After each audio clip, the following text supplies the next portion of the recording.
Pour punir le premier pays noir qui a osé prendre son indépendance, la France lui a fait payer le prix fort.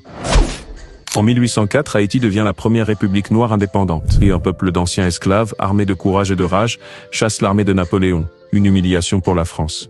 Alors en 1825, la France revient, non pas avec un traité, mais avec 12 navires de guerre, et un ultimatum.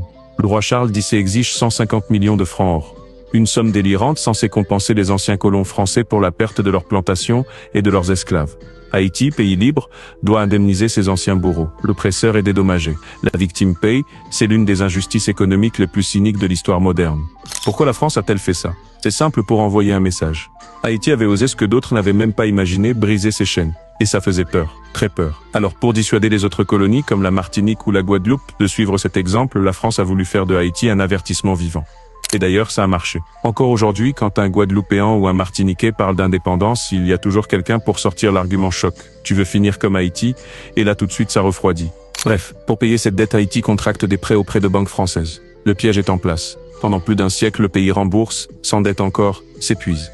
Les écoles, les routes, les hôpitaux, mis de côté. Chaque génération hérite du fardeau de l'autre. La dette sera remboursée jusqu'en 1947. Entre-temps, Haïti ne s'est jamais relevé. L'économie reste fragile, l'État est affaibli, le chaos politique devient chronique.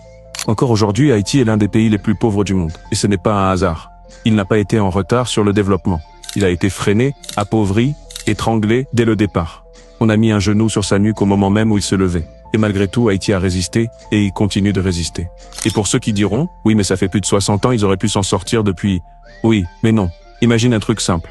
À ta naissance, on te colle une dette de 50 000 €. Tu n'as rien demandé, mais tu dois la rembourser. Coûte que coûte. Tu bosses, tu galères, tu fais des sacrifices, mais tu continues de payer.